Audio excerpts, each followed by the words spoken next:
We've not had anyone take off their mask. We've not had any pushback at the front door.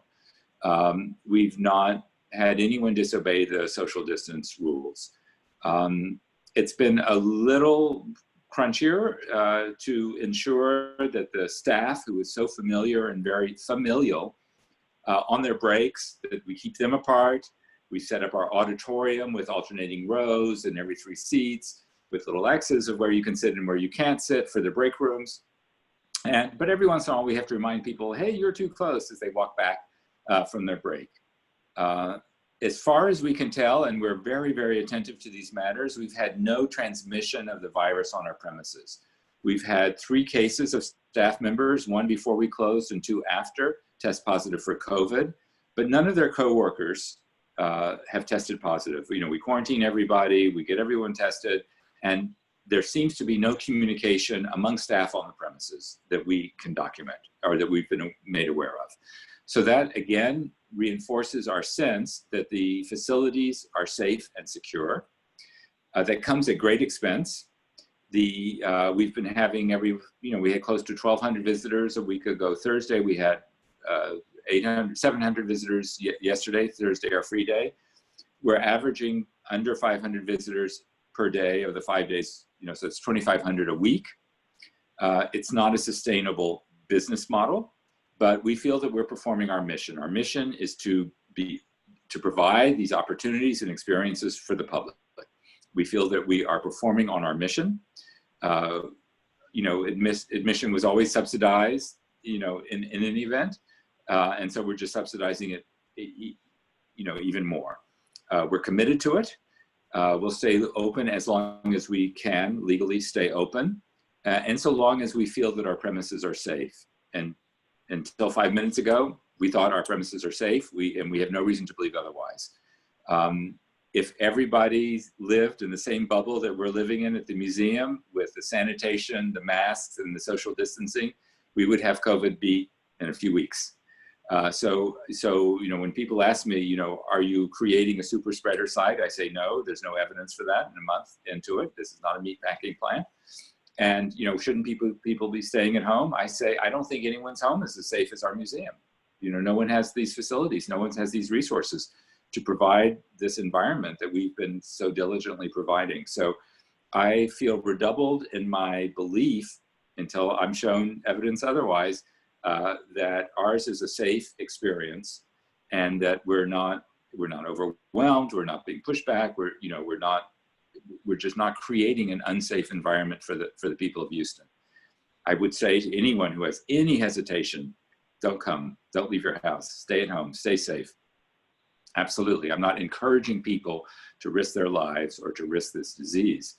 But for those who feel comfortable and confident that their home practices and their public practices are such that they can enjoy something like this, I want to be there to provide this activity.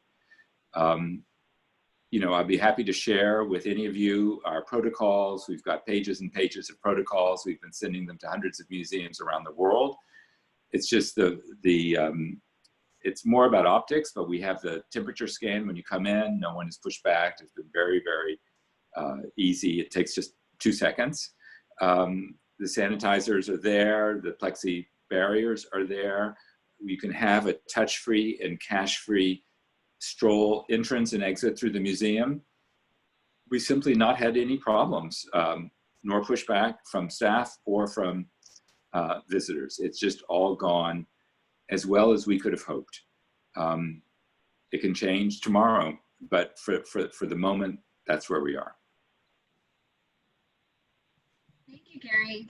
That's great. And as we think about this too, as our art spaces being for places for reflection and for beauty and for to help support our mental health too. Thank you for everything you've done at the museum to open and create a space for that.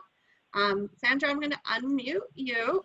Sandra is from Diverse Works, and there it goes. It takes it a minute to come through. And welcome. Tell us about what you all have been doing. Yeah, so our story is a little bit different because we're a smaller multidisciplinary organization, and we actually rent space from another entity that would be the match. And then we do projects in other parts of the city or with other partners.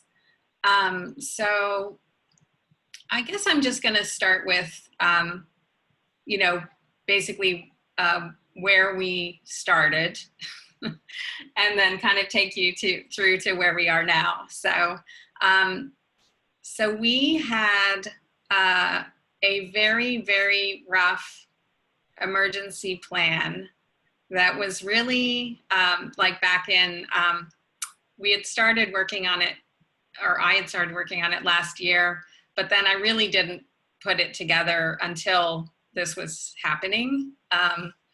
So we, I mean, and it was discussed with staff prior to that, but we didn't have anything on paper really that was, you know, had any detail in it until this happened. So my staff is pretty small. It's only 4 people, and we work fairly closely together all the time.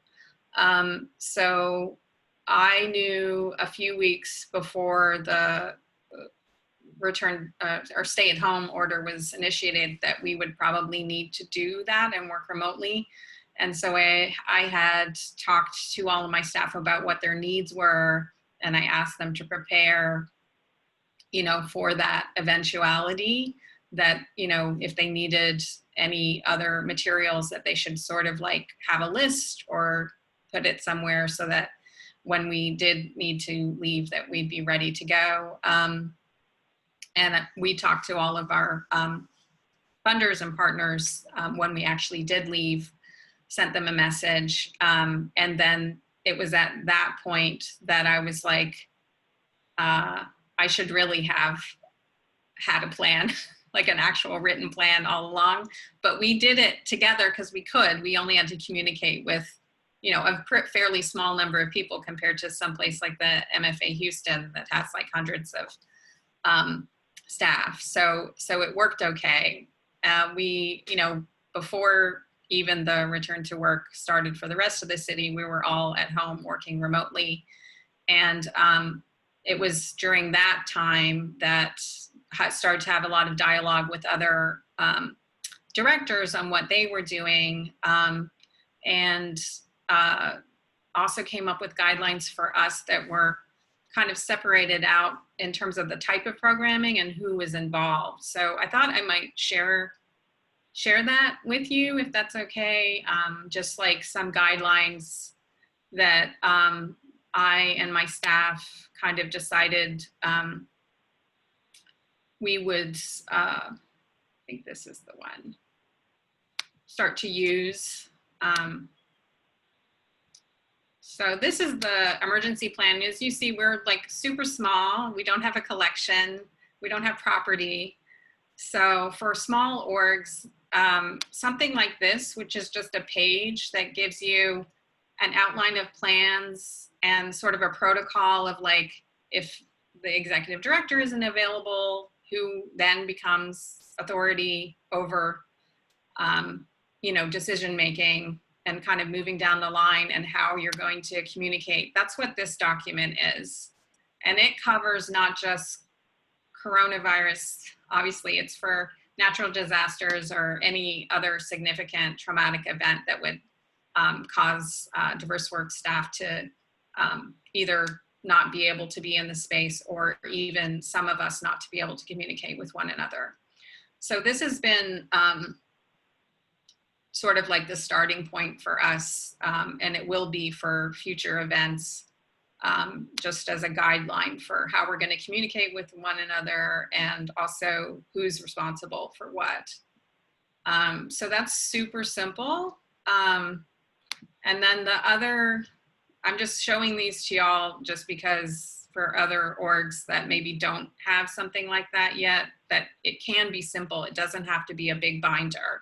Like I used to work at a museum that had these massive binders that had like all sorts of protocols and information, which you need at a large institution.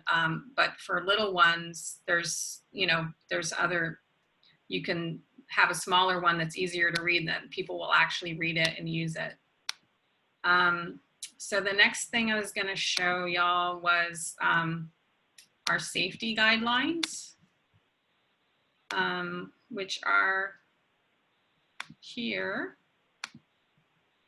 And so I worked with all the staff on kind of creating safety guidelines that we could follow, and we're kind of adapting them. So these safety guidelines are for when we could actually do work together, but it will be, you know, so I'm calling like that the tangerine phase. We're not in tangerine yet, but when we do get in tangerine, which is hopefully in September, this is how we will work. So I basically broke it up into people. So that's not only staff, but artists, performers, interns, crew, board, volunteers. You know, there's a lot of different people. And, you know, that it was basically regulated, all social distancing, all face coverings, that they can't come in, you know, that, and so everyone that works with us will get this document. They cannot come in if they're even feeling like slightly ill. And they have to leave immediately if they are. And we already have hand sanitizers and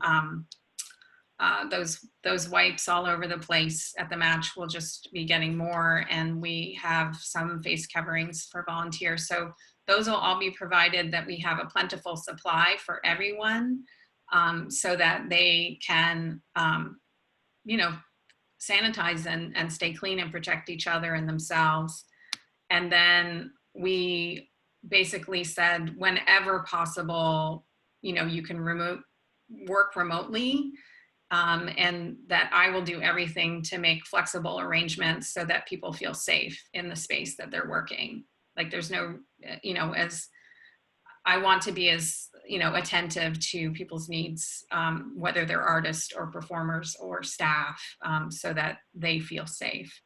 And then we restricted any work travel. And if somebody goes on vacation, the idea is that in the even in the tangerine phase, that they would need to go through some kind of quarantine, even for personal travel, before they return to the workplace.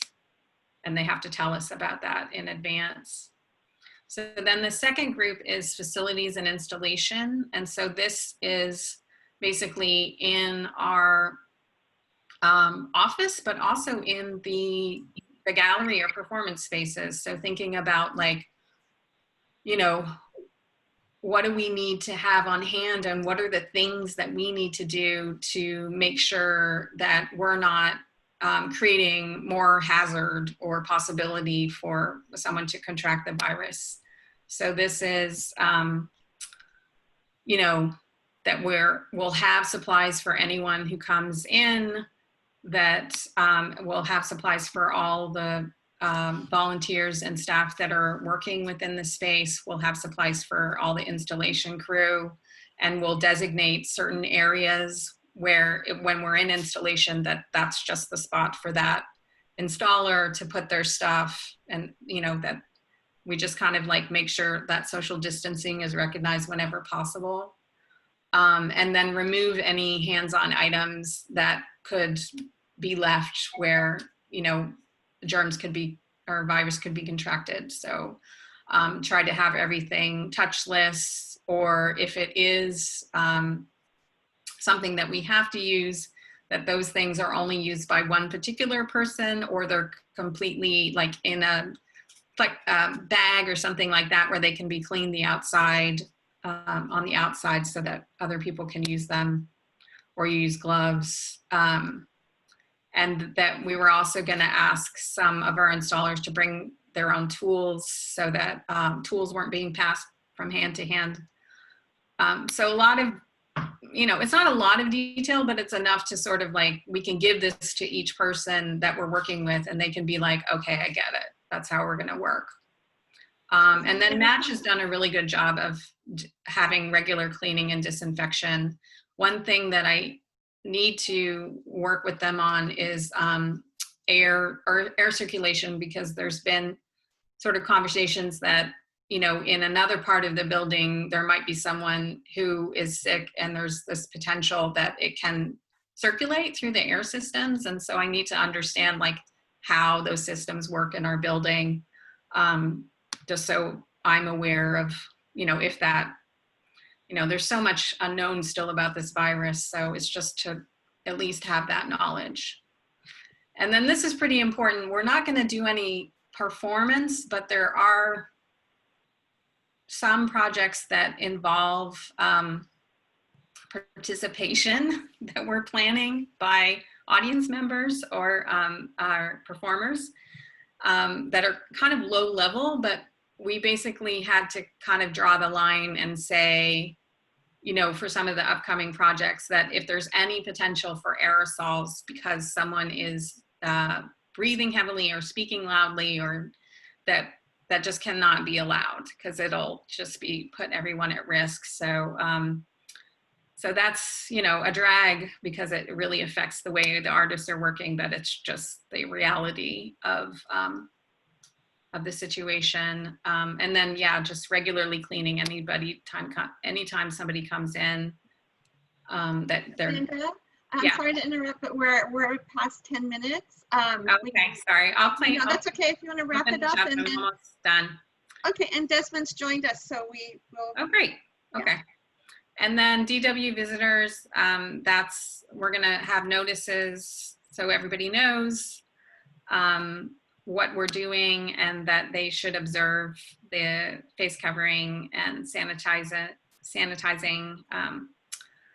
measures. And also we're considering taped floor markers to guide visitors so that they can keep that 6-foot distance, and different things as far as like very small receptions that are invitation only. And we potentially are looking at possible outdoor events, but at this point we don't know whether that's going to be possible or not. Yeah, so that's the overview of these guidelines. But for us, it's been super helpful to kind of make us feel confident about that we know and everyone else will know, and we'll be able to discuss it and adapt it as things change. Thank you. That's great. And also thinking about just like walking through your space and your everyday activities, what's usually just in your head, you know, as you have to physically or mentally walk through it to note it, has been quite an exercise for a lot of us, and just thinking about touch points and all of those things. So thank you. And Can I? Yeah. Oh, sure. I just wanted to add one thing to Zandra's excellent presentation, and that is that Kelly Zuniga at Holocaust Museum told me that they have contracted with a service that comes in and does COVID testing on the surfaces within the museum, in the public spaces, and even in the offices. So they just, you know, they watch elevator buttons and counters and door handles.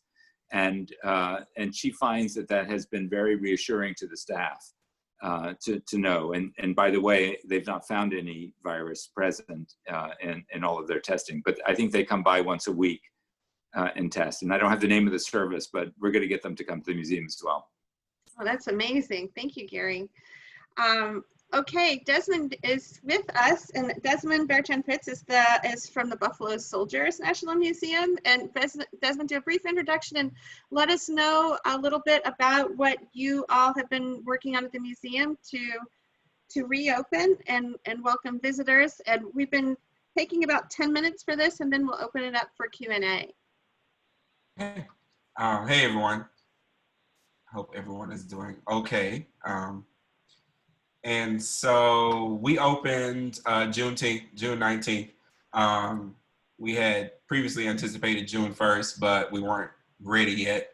But we decided that I decided that Juneteenth would be a great time to open back up, especially with the current climate that we had going on in our country.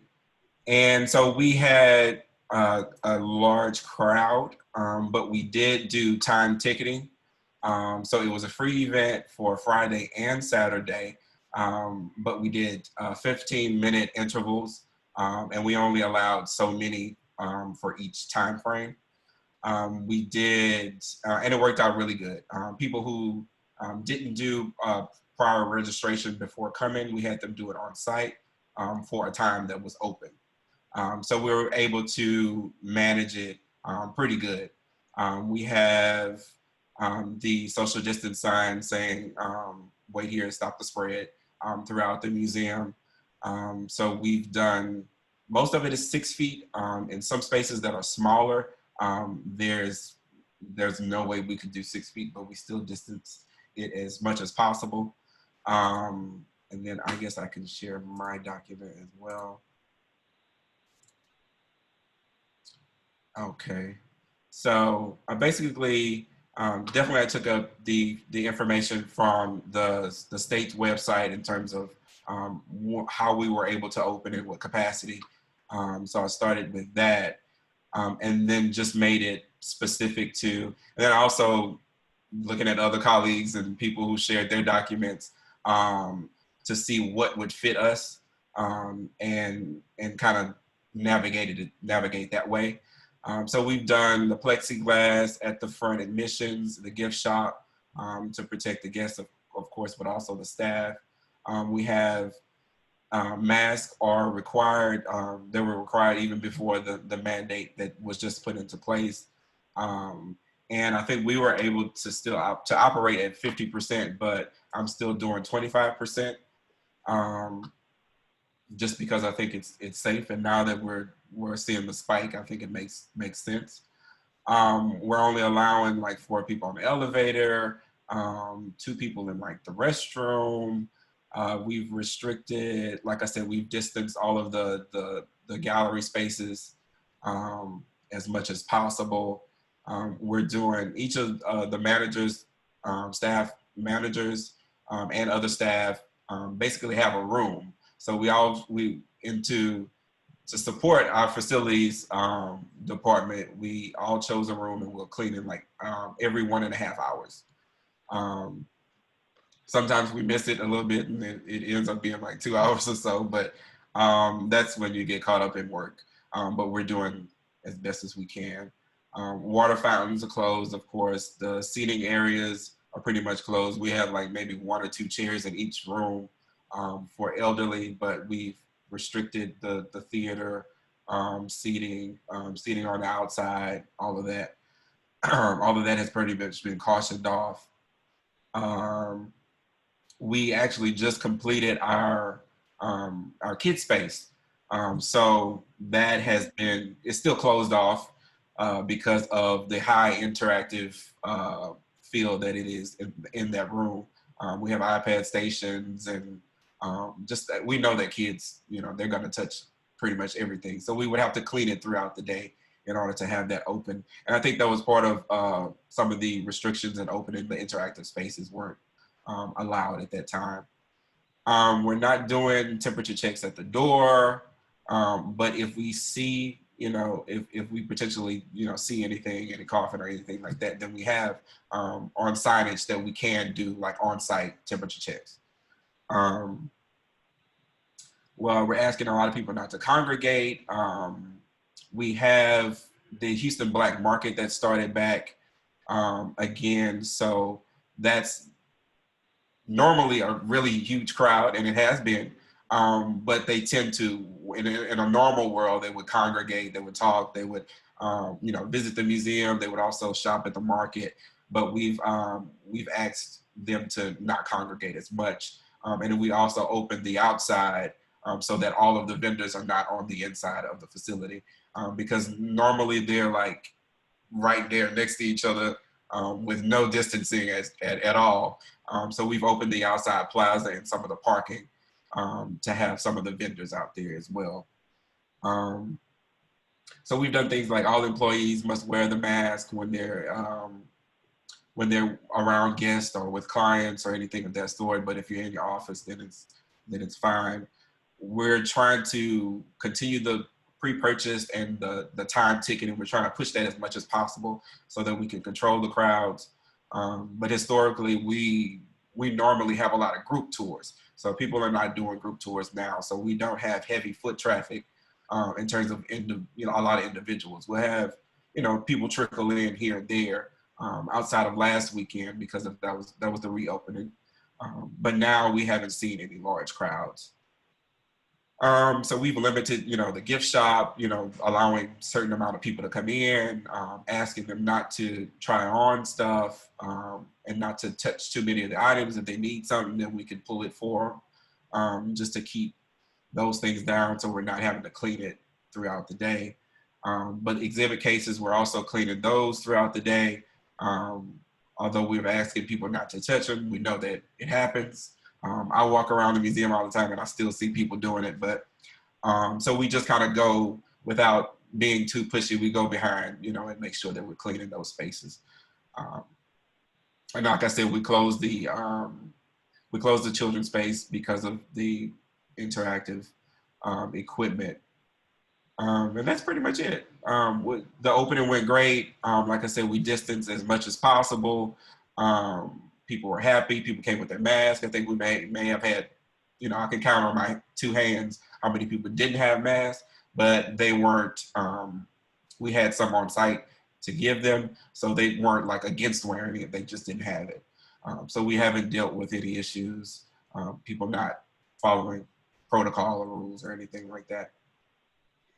Desmond, just a quick question. When you say that you're limiting people in the gift shop or people in the exhibition spaces, are you doing that only with signage, or do you have docents or a volunteer there to help do that, to help people keep their distance? Yeah, so there's signage, but also the staff is doing it. Staff and volunteers are also enforcing the protocol. Okay, great. Thank you. I'm going to unmute Zandra and Gary and take a couple of questions from the Q&A. The first one, and thank you all for your presentations. The first one is from Matt Adams that asks, are your boards being consulted in the opening plans, and if so, how? So how are your boards involved with the decisions you're making? And oh, Gary, sorry. I don't know why it's... I'll go. I have almost daily communication with the chairman of my board and weekly communication with most of the leadership team of the board. So they are constantly aware of our plans. We're in communication. They're certainly not dictating, protocols to us, but they act as a sounding board. And certainly in the decision to reopen and when to reopen, they respected, my board leadership very much respected the recommendations of the staff in terms of our sense of preparedness, and also respected our ability to discern what would work or not work for the organization. So they were very supportive. They gave us some valuable suggestions, but they were not pulling the trigger themselves. They were not saying no. They were throwing out suggestions. Have you considered this? And what about that? And what will you do with the budget? And what if nobody comes? And and so they gave us good suggestions for thinking through our various scenarios. And we have lots of scenarios, including the doomsday scenario, where we're closed for a year. But they're not. So that's the normal. I would say that was just the way we work on everything, and in a sense that our board is there for governance and for advice and consent, but not for management. That's great. Great. Thanks. Xandra, you want to go next? Yeah, I'm about the same. Weekly or bi-weekly communication with the board president or the executive committee or the full board if it's a week that we have a full board meeting, and just briefing them on what we're doing, and if they have some resources or other information, they share that with me then. But yeah, the board is supportive, but yeah, not telling us what to do. Okay. And Desmond? Yeah, same for me. I meet with the board chair, the executive team, the executive committee, and we just had a board meeting Wednesday night. So I meet with the board chair every other week, meet with the executive committee also every other week. And then the board is every month, the full board. But they pretty much supported any of my decisions, like drafting the documents. I just basically send it over to them. And so they respect my position, but like Gary said, they're pretty much just going with whatever decisions that I make within reason anyway. And then I did a call to action, basically asking all of them for, a dollar amount. And I got, maybe 85% participation in that. So that wasn't too bad. Great, great. There was one question to Desmond from Lindsay Maestri about the ticketing system you're using, and if you are using time tickets. You touched on that in your presentation. Are they sold online, or how do you manage the time ticketing? Yeah, so it was sold on our website. We did it for the opening, and it was easier to do it then because the website is through WooCommerce. But I actually just had a meeting with our web developer, and he's saying that it's probably going to be a little strange in terms of doing it throughout the rest of the year, being able to offer those time slots, because we're going to reach capacity in terms of the items we can have in WooCommerce. Mm-hmm. Now we're kind of re-strategizing whether we want to do that many different time frames, or do we want to just do per day. And I think we're probably going to shift it to days instead of those different times. That makes sense. That makes sense. Here was another question from Jeff Mateus. Sorry about my pronunciation. With the recent jump in COVID-19 cases here in Texas and updates and recommendations from Governor Abbott, are any of your institutions currently reevaluating your current models and near future plans? This happened moments ago, so I'm curious to see where your thoughts are right now, and how you go about making those changes. Yep. I can speak to that as far as our artist agreements and the conversations we're having with artists for upcoming projects. So we actually have a graph that I didn't show you that was modeled after something that Rebecca Rabineau at the Manil had developed with her staff, that we did a really different, smaller version of for ourselves, and it's in phases. And actually the city has similar, so that phases aren't by date as if there's a progression towards that everything gets better. It's just whichever phase we follow the protocols in that phase. So that's been particularly helpful in us knowing we're still in this phase and we're not going to move forward. And then in terms of artist agreements, all of our artist agreements now have a virtual translation item in it, so that we're basically saying we're going to support you to commission this work as an exhibition, but require, as long as we can do it, and that we're going to work together to have a plan B for a virtual presentation of some of the work that is produced, with the expectation of an exhibition in some other form as a virtual presentation, and that they're still receive the same fee and have the same fee structure, and we'll give them the same support, but that if it's impossible for us to do it in a physical space, that we'll have this virtual. And it also, in the agreement, it says if it has to be canceled, then they would still receive the at least a percentage or the full artist fee if it's just impossible even to do it virtually, and that's like a discussion. So that's one way. And of course, now we're just, every time we're thinking about working with somebody, we're talking about, well, what would that look like if we had to do it online, every single project. And to jump back to the Manil's plan, the phases were based on hospitalizations, I believe, or, yeah, and Rebecca's nodding. So it was, Rebecca, I just wanted, if you don't mind, just speaking to that just a second about how you were thinking out your different plans. I thought it was very thoughtful and a very interesting way of thinking about how to step that up or down. Thank you, Christine. I personally, it just shows you how naive I was to sort of see immediately in early March how the state government and the city government felt very much at odds with their recommendations.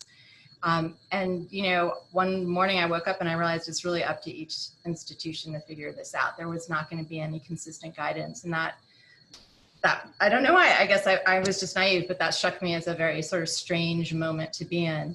And as we were trying to figure out reopening plans, you know, as we do for every crisis, anytime, we're always trying to get as much information. And I listened to a podcast where someone who was being interviewed said, this is not going to be a march forward, it's going to be a dance. And people are going to take 2 steps back and then 1 step forward. And I realized we were going to need to do something that was completely out of the box. So rather than have a plan tied to a chronology, as tempting and as desirable as that was for us, we needed to actually link it to something related to COVID. And while cases can be manipulated, because it really at that point at least was about how many tests were available, it needed to be about hospitalizations. So the Menil's executive team devised a 5-phase plan. It's color-coded.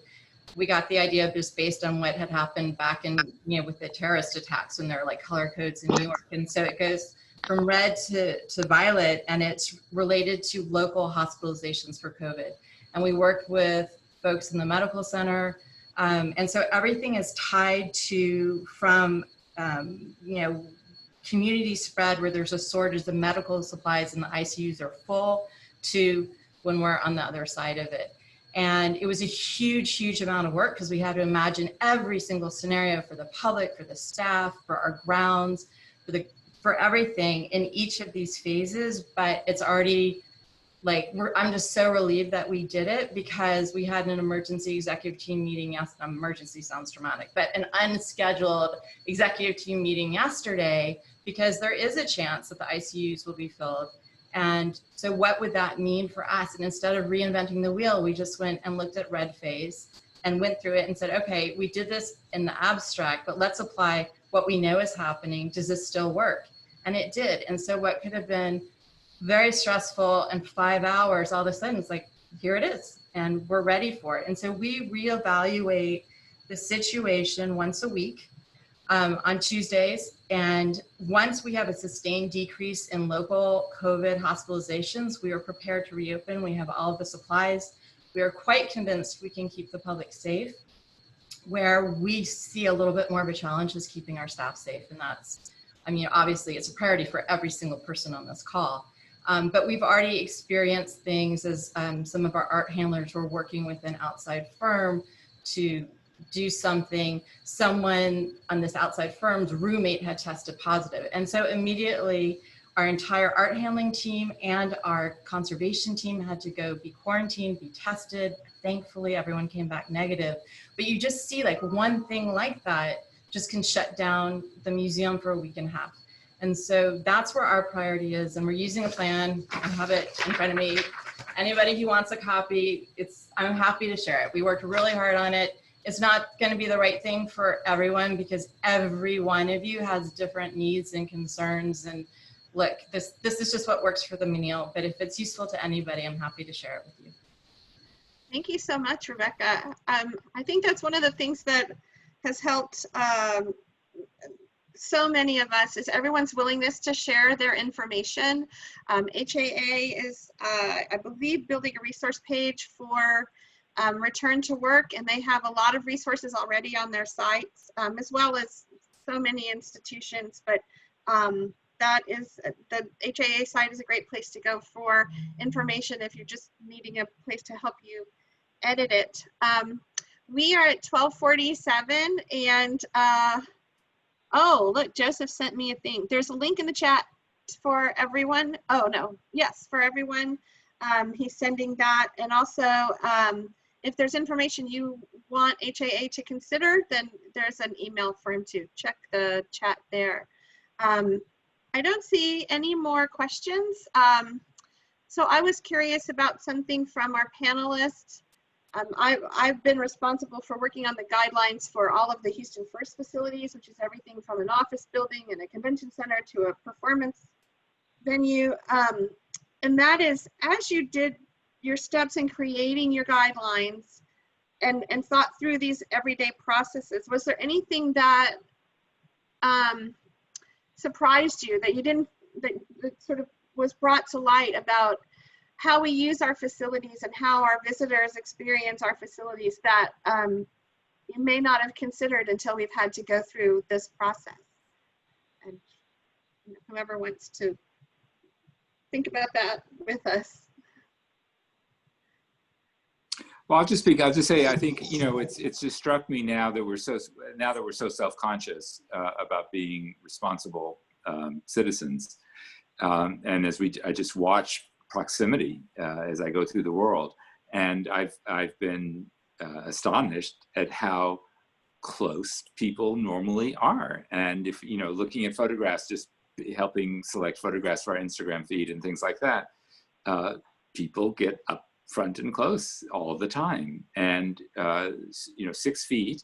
And by the way, in Europe, it's, you know, a meter or a meter and a half. So they have a different notion of social distance because they're a crowded continent. We've got wide open spaces. It's surprising how accustomed we were to sharing space, sharing air, breathing in each other's faces. And I think that our behavior will be different for quite some time, and that many of our entrance and exit protocols, just as 9/11 changed our public space dramatically in our country and in Europe, I think the same will be true of this pandemic as well. Desmond or Sandra, any thoughts? I would say, yeah, ditto what he said. But yeah, it's definitely making us pay more attention to how close everything was and how interactive a lot of our, you know, exhibits are, even without being interactive. It's making us pay a lot more attention to that. And I think it's a little different now definitely for me, because I'm real contact type of person. Like, I like to shake hands and I like to hug and that type of greeting thing. So it's a little strange territory now, being able to manage in terms of not being able to be so close to people, like Karen was saying, because we've been accustomed to doing that. So it's definitely changed some of the atmosphere. Yeah, and I would say it's really hard to social distance when you're doing an exhibition deinstall or installation. It's really hard. It's so hard to just like be like, wait, no, and then you do have to be close to one another. I mean, there's certain things that you have to do, installing work, or so that's really tricky, much more tricky than I thought. And then the other part is the real estate part of it. I think that's an aspect that that needs to be addressed. We're not planning on any moving out of our offices, but apparently for smaller institutions, there's a number of them that are considering working remotely for the future, you know, even when you can go back, that they're actually finding that it works well for them to work remotely and they save the rent. Also thinking about all the spaces like at the Match and other venues that there is no revenue coming in because nobody is doing presentations, and what that's going to mean for those spaces, which we really need. We'll need them to be there when we come back, and how, yeah, I'm very curious about that. And those are yeah, the long-term effects of this on space and real estate. I've been thinking about quite a bit. Yeah. The idea of, I think something that's been causing personally a lot of anxiety is just like, what will we be able to go back to? You know, they say the new normal. It's like, well, what does that really mean? And what are the opportunities there for creating new spaces and new content?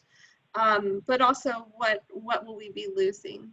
You know, we spent years talking about creating experiential learning opportunities in our museums and in our institutions, going from that one-way conversation to a two-way conversation with our content, and how do we work that into the restrictions and the needs for keeping our spaces safe.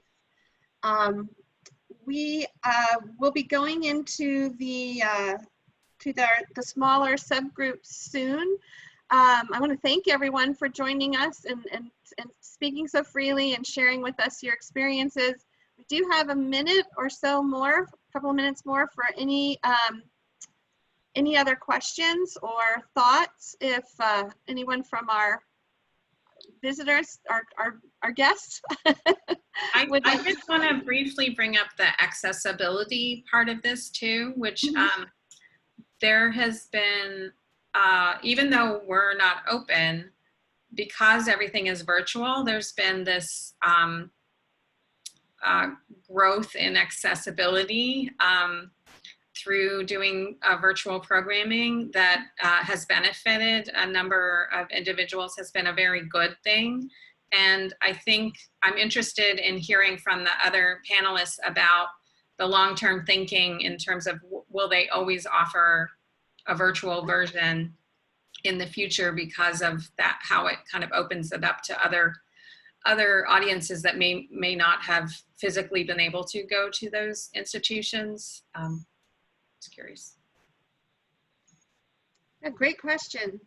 Desmond, Gary, thoughts on the future of virtual programming and what it might add to what you offer?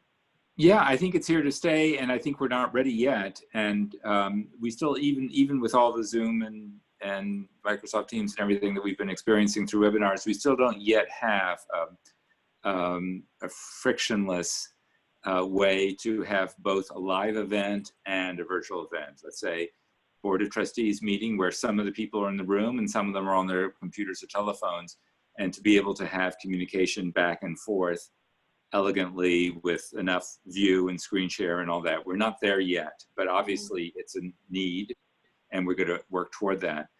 We also, I still feel that, you know, our museum is still an analog experience, and if we believe that the virtual experience were identical to or even superior to the physical experience, we wouldn't have to pay for all that art storage and art handling and all that. We could just become a museum without walls and just collect images. But that's not who we are. And I think the public gathering, the public assembly, just like a movie theater versus watching Netflix in your bedroom, is fundamentally a different experience. And so I keep on insisting on that physical analog experience as being central to our identity. You can watch sports at home on TV, or you can go to the stadium with 60,000 other people when we're able to do that again.